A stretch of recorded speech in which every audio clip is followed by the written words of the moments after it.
अतः पृच्छामि संसिद्धिम योगिनाम परमं गुरुम। आप योगियों के भी परम गुरु हैं, इसीलिए मैं आपसे संसिद्धि पूछता हूं। सिद्धि, सम्यक सिद्धि इति संसिद्धि। सम्यक सिद्धि कौन सी है? जब बात सिद्धि की आती है तो लोगों को लगता है कि अष्ट सिद्धि की बात कर रहे हैं क्या? अणिमा, महिमा, लघिमा आदि की बात होगी क्या? भले वो सिद्धि है, हम किसकी बात कर रहे हैं? संसिद्धि। संसिद्धि किसे कहते हैं?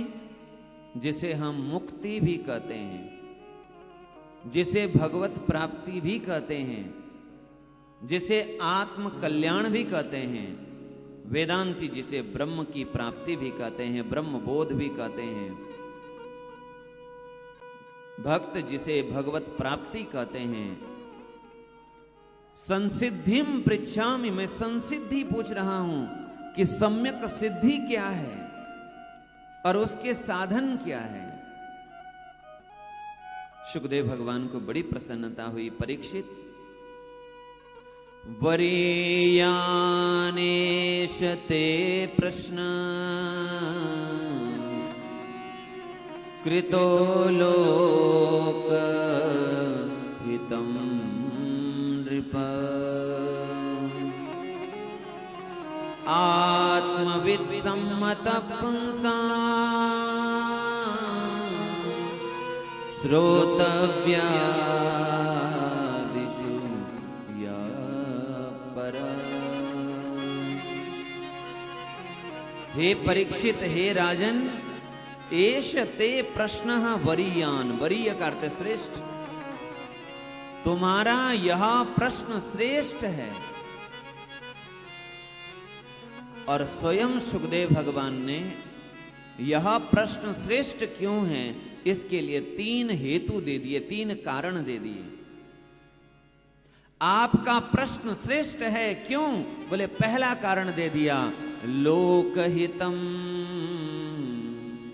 आपने जो प्रश्न किया है ये लोक हित के लिए, लोक कल्याण के लिए, लोक मंगल के लिए किया है।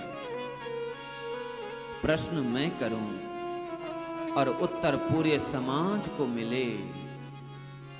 कुछ लोग साधु संतों के पास जाकर के कहते, महाराज हमारा हाथ देख करके जरा बताइए, हमारे बच्चे की शादी कब होगी, हमारी नौकरी कब लगेगी,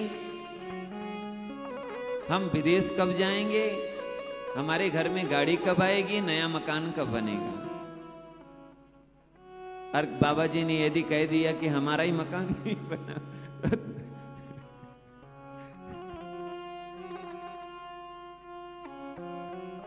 तो इसीलिए जिनके पास जो है उनके पास उसी की प्राप्ति के लिए जाओ ना। जिनके पास जो है, नदी के पास जल है, यदि जल चाहते हो तो नदी के पास जाओ। अग्नि के पास उष्णता है, उष्णता चाहते हो तो अग्नि के पास जाओ। वैसे ही संतों के पास क्या है? भक्ति है, ज्ञान है, वैराग्य है, भगवान की कथा है, भगवान का नाम है, भगवान की लीलाएं हैं। यदि आप वो चाहते हो तो तभी संतों के पास जाओ। ये बात अलग है कि कोई संत आपकी प्रसन्नता के लिए कुछ कह दे, चलो मैं तुमको बताता हूं, तुम्हारा भला हो जाएगा, जो तुम चाह रहे हो जाएगा। पर मैं सच कहूं,